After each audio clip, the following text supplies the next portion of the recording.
আসসালামু আলাইকুম রহমতুল্লাহ বরাকাতু। সি প্রোগ্রামিংয়ের ধারাবাহিক আলোচনায় আমরা আলোচনা করতেছি পর্ব 3-এর অপারেটরস।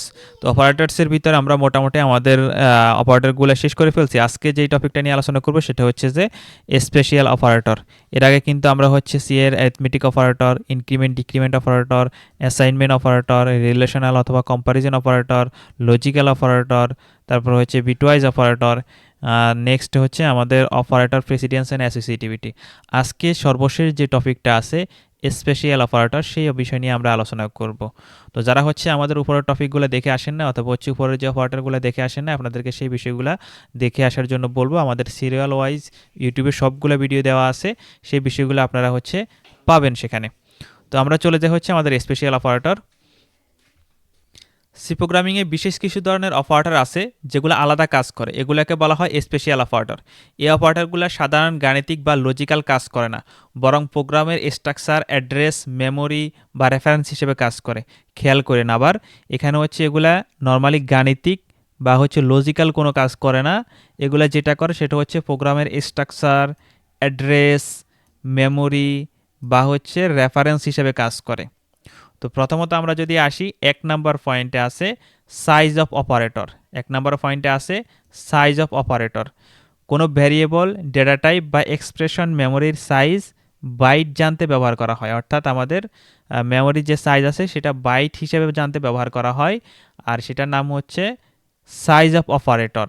তো এটা আমরা কীভাবে ইউজ করবো, সেটা এভাবে ইউজ করব। সাইজ অফ যে আমাদের মেথডটা আছে সেটা ইউজ করব, অথবা এটাকে আমরা বলতে পারি সাইজ অফ অপারেটর। তো আমরা সেটা ইউজ করার জন্য চলে যাব হচ্ছে আমাদের কোড ব্লকে। আমরা কোড ব্লকটাকে প্রথমে ওপেন করে নিব এবং এখানে আমরা যে কোনো একটা ভ্যারিয়েবল ডিক্লেয়ার করে নিব, a = 10। এবং এই যে আমাদের এখানে এর কতটুকু মেমোরি নিতেছে অথবা এখানে সে কতটুকু মেমোরি হোল্ড করতেছে সেই জিনিসটা জানার জন্য আমরা সরাসরি এখানে প্রিন্টএফ লিখব %d এবং বাহিরে আমরা লিখব সাইজ অফ। সাইজ অফ এখানে আমরা লিখে তার ভিতরে সরাসরি আমরা এটাকে দিয়ে দিব, এবং এটাকে যদি আমরা রান করি তাহলে এটা কত বাইটে সেটা আমরা দেখতে পাবো। আমরা দেখতে পাচ্ছি সেটা হচ্ছে 4 বাইট।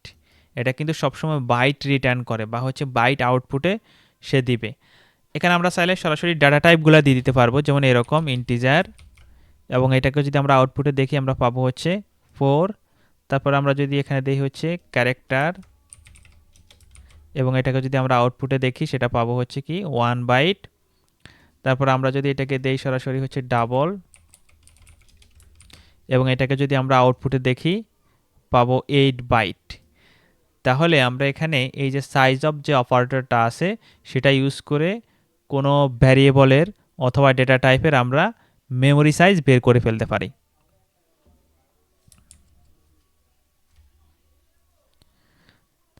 তাহলে আমরা এখানে সাইজ অফ যে অপারেটরটা আছে সেটার ব্যবহার দেখলাম।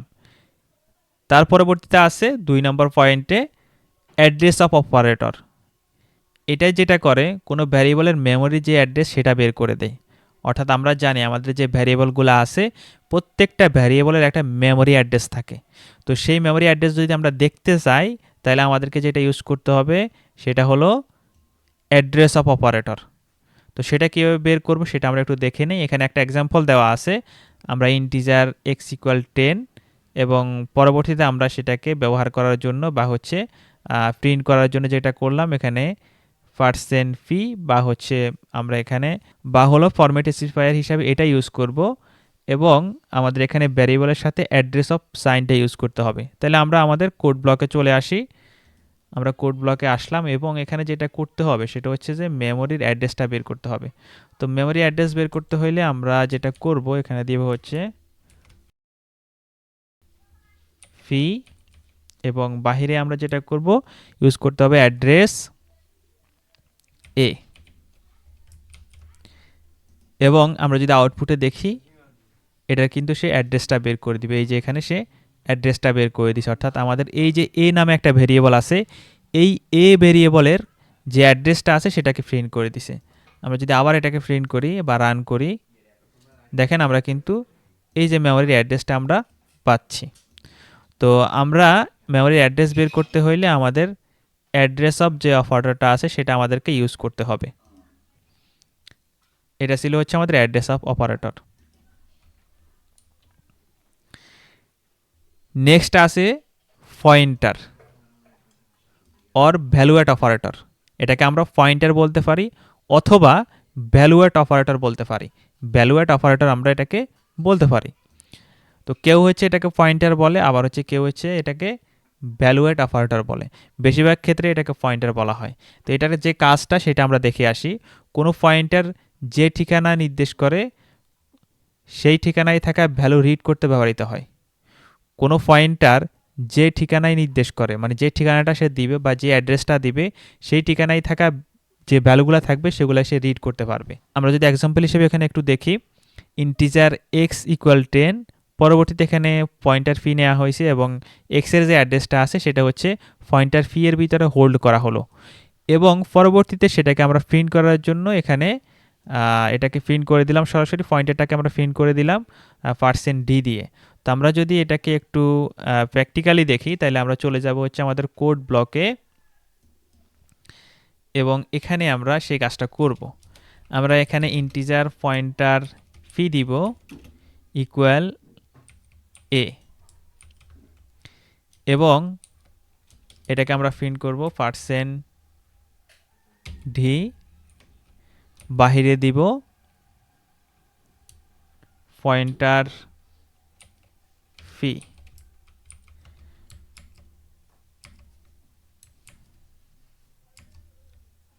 আমরা যদি আরেকবার একটু চেক করে নেই, ওকে গুড, এখানে আমাদের অ্যাড্রেস অফ ইউজ করতে হবে,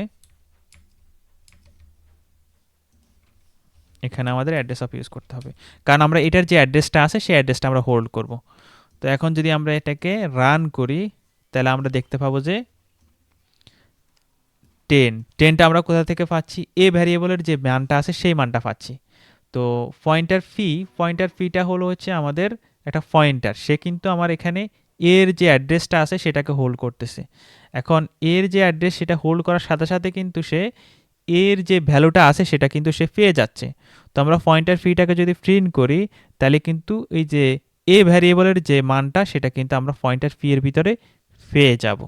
next ternary or conditional operator, এটার যে কাজটা সেটা হলো এক লাইনে ইফিলস শর্ত লেখার জন্য ব্যবহার করা হয়। অর্থাৎ আমরা যখন ইফিলস ইউজ করব, ইফিলসের যে বিষয়গুলো আছে সেগুলোকে একটা লাইনে লেখার জন্য। তো আমরা তো এখন ইফিলস নিয়ে আলোচনা করি নাই, যখন আমরা ইফিলস নিয়ে আলোচনা করব তখন হচ্ছে আমরা সেটা দেখব।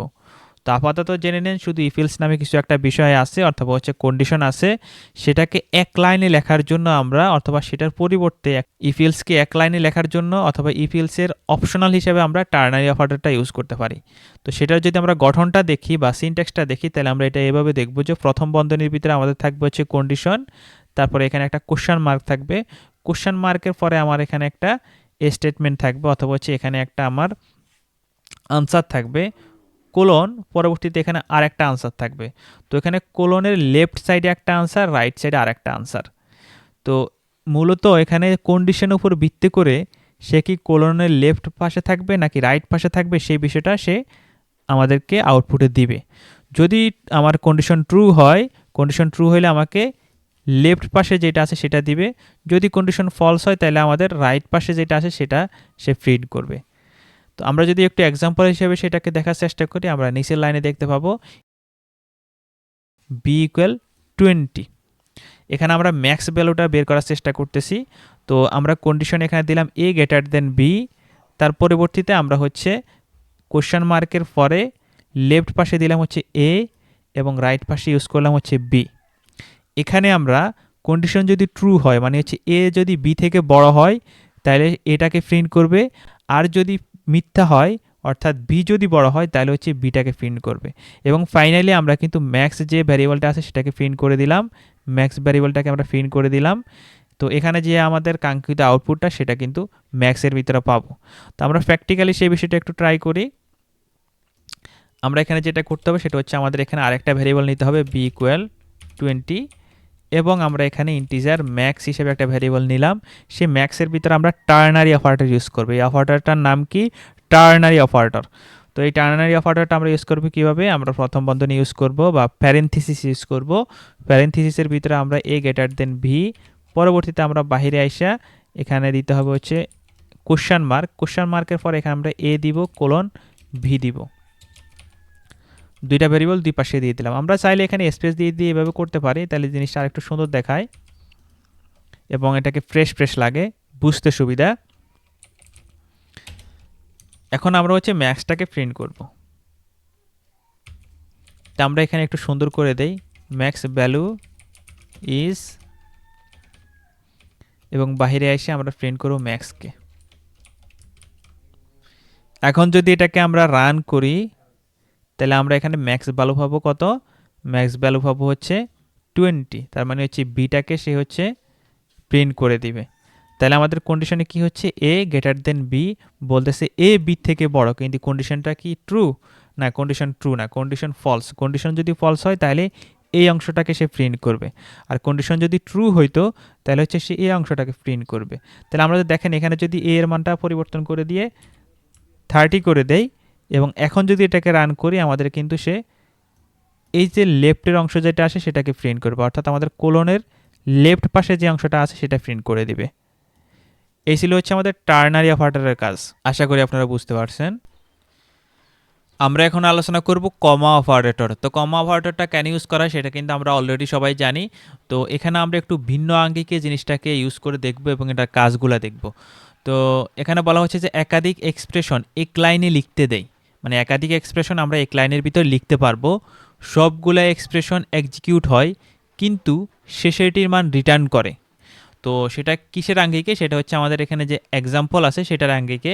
তো আমরা যদি একটু খেয়াল করি এখানে এক্সাম্পলে কি বলা হয়েছে, এখানে আমাদের ইন্টিজার এ নামে একটা ভেরিয়েবল ডিক্লেয়ার করা হলো এবং সেখানে একটা ভ্যালু অ্যাসাইন করা হলো। ভ্যালুটা হচ্ছে আমরা এভাবে অ্যাসাইন করছি যে প্যারেন্থিসিসের ভিতরে আমরা প্রিন্টএফটাকে এখানে একটা টেক্সট দিয়ে দিলাম, কমা দিয়ে আমরা হচ্ছে সাথে দুইটা আমরা ডিজিটের যোগফল দিয়ে দিলাম, এবং আউটপুটে আমরা যদি ফাইনালি এটার যদি আউটপুটটা দেখতে চাই তাহলে আমরা এখানে যে আউটপুটটা পাবো সেটা হচ্ছে প্রথমে এরকম আসবে যে হাই লেখাটা আসবে, পরবর্তীতে এখানে আসবে আমাদের এ ইকুয়াল 15, মানে হচ্ছে আমরা এখানে 15 পাবো, আউটপুট হিসেবে আমরা 15 পাবো। সেটা আমরা কীভাবে প্রিন্ট করছি সেটা যদি আমরা একটু খেয়াল করি, আমরা প্রিন্টএফের ভিতরে সরাসরি আমরা ফরম্যাট স্পেসিফায়ার দিয়ে আমরা আমাদের যে ভেরিয়েবলটা আছে সেটাকে সরাসরি প্রিন্ট করে দিলাম। তো এখানে যে ব্যাখ্যাটা দেওয়া হলো এই ব্যাখ্যাটা আমরা কিন্তু অলরেডি আলোচনা করে ফেলছি, তারপর আমরা এই ব্যাখ্যাটা একটু পড়ার চেষ্টা করি। যে এখানে আমরা প্রথমে হাই প্রিন্ট হবে, তার পরিবর্তিতে হচ্ছে 5 এবং 10-এর যে ভ্যালুটা আছে অর্থাৎ যোগফলটা আছে সেটা আমাদের এর ভিতরে যাইয়া জমা হবে। তো এখন হচ্ছে আমরা সেটাকে আমাদের কোড ব্লকে করে দেখব। তো কোড ব্লকে করে দেখার জন্য যেটা করতে হবে একদম সিম্পলভাবে আমরা এখানে ইন্টিজার এ নামে একটা ভ্যারিয়েবল নিব এবং এ ভ্যারিয়েবলের ভিতরে আমরা এখানে একটা প্যারেন্থেসিস দিব। প্যারেন্থেসিসের ভিতরে আমাদের যে প্রিন্টএফ যে মেথডটা আছে সেটা লিখব এবং এখানে লিখব তানবীর, এবং আমরা বাহিরে এসে কমা অপারেটর ইউজ করলাম। এই যে আমাদের কমা অপারেটরের কাজ, কমা দিয়ে এটাকে আমরা সেপারেট করে দিলাম এবং শেষে আমরা দুইটা ভ্যালু দিব। ধরেন একটা ভ্যালু হচ্ছে 5 আর হচ্ছে আমরা এখানে প্লাস দিব, প্লাস দিয়ে আমরা 3 দিলাম, 5 + 3, এবং এটাকে আমরা প্রিন্ট করব। প্রিন্ট করার জন্য একদম আহামরি এখানে কিছুই করা লাগবে না, জাস্ট আমরা এখানে /n দিয়ে নিউ লাইন ক্রিয়েট করে নিলাম এবং বললাম যে এ ইকুয়াল দিয়ে আমরা এখানে % দিয়ে দিলাম, মানে হচ্ছে ফরম্যাট স্পেসিফায়ার দিয়ে দিলাম। দেওয়ার পরে আমরা এখানে আবার /n দিয়ে বাহিরে হচ্ছে এটাকে আমরা প্রিন্ট করে দিলাম। এখন আমাদের আসলে কি প্রিন্ট হয় সেই জিনিস দেখার বিষয়। এটাকে যদি আমরা রান করি এখন আমরা দেখতে পাচ্ছি প্রথমে আমাদের তানবীর যে লেখাটা সেটা প্রিন্ট হয়েছে, পরবর্তীতে হচ্ছে আমাদের যে ভ্যালুটা আছে সেটা প্রিন্ট হয়েছে। তাহলে এখানে আসলে কি ঘটনা ঘটতেছে, প্রথমত আমাদের এখানে যেহেতু প্রিন্টএফ তানবীর লেখা আছে এটাকে সে প্রিন্ট করে দিবে, প্রিন্ট করে দিয়ে এখানে যে আমাদের 5 + 3 আছে সেটাকে হচ্ছে সে এই এর ভিতরে রাখবে, রাখার পরে সে এটাকে প্রিন্ট করে দিবে। তাহলে আশা করি আপনারা এই জিনিসটা বুঝতে পারছেন। তো এখানে আসলে একটু আমরা ভিন্নভাবে এটাকে ইউজ করার চেষ্টা করলাম। আর নর্মালি তো আমরা কমা অপারেটরের কী কাজ সেটা আমরা সবাই জানি। এখন আমরা আলোচনা করব হচ্ছে অ্যারো অপারেটর। তো অ্যারো অপারেটরটা কীভাবে ইউজ করা হয় এবং কেন ইউজ করা হয়, কোথায় ইউজ করা হয় সেই বিষয়টা আমরা একটু জানবো। তো আমরা এখানে সম্পূর্ণ অপরিচিত একটা বিষয় পাবো, সেটা হচ্ছে যে স্ট্যাক অথবা হচ্ছে স্ট্রাকচার। তো এখানে যেটা বলা হচ্ছে স্ট্রাকচার পয়েন্টারের মাধ্যমে মেম্বার অ্যাক্সেস করার জন্য ব্যবহৃত হয়। মানে হচ্ছে আমরা স্ট্রাকচার বলে একটা বিষয় আছে বা একটা পয়েন্ট আছে বা একটা টপিক আছে, সেই স্ট্রাকচারের ভিতরে আমরা যখন মেম্বার অ্যাক্সেস করতে যাব, কি অ্যাক্সেস করতে যাব, মেম্বার অ্যাক্সেস করতে গেলে হচ্ছে আমাদের এই অ্যারোটা লাগবে বা হচ্ছে অ্যারো অপারেটরটা লাগবে। সেটা কীভাবে দেখেন, এখানে একটা স্ট্রাকচার ডিফাইন করা হয়েছে, এটা একটা স্ট্রাকচার এবং সেই স্ট্রাকচারের ভিতরে দুইটা মেম্বার আছে, সেটা হচ্ছে ইন্টিজার আইডি আর একটা হচ্ছে ক্যারেক্টার নেম। এগুলোকে বলা হচ্ছে মেম্বার, স্ট্রাকচারের ভিতরে এগুলোকে বলে মেম্বার। তো এখানে কী নামে স্ট্রাকচারটা তৈরি হচ্ছে, সেটা হচ্ছে স্টুডেন্ট নামে একটা স্ট্রাকচার তৈরি হয়েছে। সেই স্ট্রাকচারের ভিতরে দুইটা মেম্বার আছে, একটা মেম্বার হচ্ছে আমাদের আইডি আর একটা মেম্বার হচ্ছে আমাদের নেম। এই দুইটা হচ্ছে আমাদের এটার মেম্বার। এখন এগুলোকে আমরা কীভাবে অ্যাক্সেস করব সেটা দেখেন। আমরা এখানে প্রথমত এই দুইটা স্ট্রাকচারের ভিতরে দুইটা মেম্বারে দুইটা ভ্যালু সেট করে দিছি। একটা ভ্যালু হচ্ছে আমাদের 101 আর একটা ভ্যালু হচ্ছে আমাদের হাসনাত নামে একটা টেক্সট আমরা সেট করে দিছি। তাহলে প্রথম যে আমাদের টেক্সটটা আছে সে বা প্রথম যে ভ্যালুটা আছে সেটা আমাদের এই যে ইন্টিজার আইডির ভিতরে চলে আসবে। পরবর্তীতে যে টেক্সটটা আছে সেটা চলে আসবে হচ্ছে ক্যারেক্টার নেমের ভিতরে, এবং এটাকে আমরা এখান থেকে হচ্ছে পয়েন্টার দিয়ে অ্যাক্সেস করলাম। পয়েন্টার দিয়ে আমরা হচ্ছে এখানে এটাকে অ্যাক্সেস করলাম বা হচ্ছে অ্যাড্রেসটা নিয়ে আসলাম। পরবর্তীতে এটার ভিতর থেকে আমি এটাকে যখন প্রিন্ট করতে যাব তখন কিন্তু আমরা এখানে এই যে পয়েন্টার অ্যারো অফ অর্ডারটা ইউজ করছি। পয়েন্টার আমাদের যেটা আছে এই যে এখানে পয়েন্টার ভেরিয়েবলটা, এবং এটার ভিতর থেকে আমরা আইডিটাকে প্রিন্ট করছি আর এখানে হচ্ছে নেমটাকে প্রিন্ট করছি। তো সেক্ষেত্রে দুইবারই কিন্তু আমাকে এখানে অ্যারো অফ অর্ডার ইউজ করা লাগছে। এই যে জায়গাটা এখানে আমাদের অ্যারো অফ অর্ডার ইউজ করা লাগছে। মেম্বার যখন আমরা অ্যাক্সেস করতে যাচ্ছি তখন কিন্তু আমাদেরকে অ্যারো অফ অর্ডার, এই কোন মেম্বারটা, এই মেম্বারটা আইডি এবং হচ্ছে নেম, এই দুইটা মেম্বার অ্যাক্সেস করতে গেলে আমাদের এই যে অ্যারো অফ অর্ডার সেটা ইউজ করা লাগবে। এখন আপনাদের কনফিউশন থাকতে পারে যে ভাই আমি তো এখনও এই যে স্ট্রাকচার সম্পর্কে জানি না, এটা কীভাবে কাজ করে সেই বিষয়ে জানি না, এটা কোথা থেকে আসলো, এটা কি আগের টপিক নাকি পরের টপিক, এই বিষয়গুলো আপনাদের কোশ্চেন থাকতে পারে। কিন্তু আমরা অপারেটরের খাতিরে এখানে এই অপারেটরটা রাখলাম। আপনারা শুধু জেনে রাখেন যে অ্যারো নামে একটা অপারেটর আছে এবং সেটা এভাবে ইউজ হয়। আমরা যখন পরবর্তীতে বিস্তারিত এখানে স্ট্রাকচার নিয়ে আলোচনা করব বা হচ্ছে বিস্তারিত আমরা স্ট্রাকচার নিয়ে প্র্যাকটিক্যালি দেখব, তখন এই জিনিসটা আপনাদের মাথায় আরও ক্লিয়ার হয়ে যাবে। তো আজকে আমাদের এখানেই আমাদের অপারেটর পর্ব শেষ হবে, অর্থাৎ আমাদের পর্ব 3-এর যে অপারেটর পর্ব ছিল, আমরা যতগুলো অপারেটর আছে সবগুলো নিয়ে আমরা আলোচনা করলাম। অর্থাৎ আমাদের টোটাল 8টা অপারেটর ছিল, সেই প্রত্যেকটা অপারেটর নিয়ে কিন্তু আমরা আলোচনা করার চেষ্টা করলাম। আমরা যদি একটু দেখে আসি যে আমাদের কী কী অপারেটর ছিল সেগুলো একটু আমরা দেখে আসি। তো আমি একদম প্রথম থেকে সেগুলোকে দেখানোর চেষ্টা করি আপনাদেরকে। আমাদের পর্ব 3-এ অপারেটর পর্বে আমাদের এখানে টোটাল 8টা অপারেটর ছিল। তো প্রথম হচ্ছে আমাদের অ্যারিথমেটিক অপারেটর, পরবর্তীতে আমাদের ইনক্রিমেন্ট ডিক্রিমেন্ট অপারেটর, তারপর হচ্ছে আমাদের অ্যাসাইনমেন্ট অপারেটর, তার পরবর্তীতে আসে হচ্ছে আমাদের রিলেশনাল কম্প্যারিজন অপারেটর, রিলেশন অথবা কম্প্যারিজন অপারেটর। নেক্সট আছে লজিক্যাল অপারেটর, তারপরে আছে বিটওয়াইজ অপারেটর, তারপরে আছে অপারেটর প্রেসিডেন্স অ্যান্ড অ্যাসোসিয়েটিভিটি, তার পরবর্তীতে আছে হচ্ছে আমাদের স্পেশাল অপারেটর। তো একদম সর্বশেষ পর্যায়ে আমরা আসি। মোটামুটি আমাদের স্পেশাল অপারেটরের ভিতরে যে অপারেটরগুলো আছে, অর্থাৎ স্পেশাল অপারেটর যেগুলো আছে সেগুলো কিন্তু আমরা আলোচনা করে ফেলেছি। তো আমাদের অবস্থান একদম শেষে, তার মানে হচ্ছে আমরা ফিনিশিং পর্যায়ে চলে আসছি। যারা হচ্ছে আমাদের এই অপারেটর পর্বটা সম্পূর্ণভাবে কমপ্লিট করবেন, আশা করি তাদের ভিতরে অপারেটর নিয়ে আর কোনো ধরনের কনফিউশন থাকার কথা না, এবং আপনারা যদি ভালোভাবে প্র্যাকটিস করেন আপনারা পরবর্তীতে যে টপিকগুলো থাকবে সেগুলো আপনাদের বুঝতে সুবিধা হবে, এবং অপারেটর রিলেটেড যদি কোনো কোশ্চেন আসে, কোথাও কোনো ধরনের প্রবলেমে পড়েন, আপনারা সলভ করতে পারবেন। তো ইনশাল্লাহ আমরা এখানেই শেষ করতেছি। জাজাকাল্লাহে খাইরেন।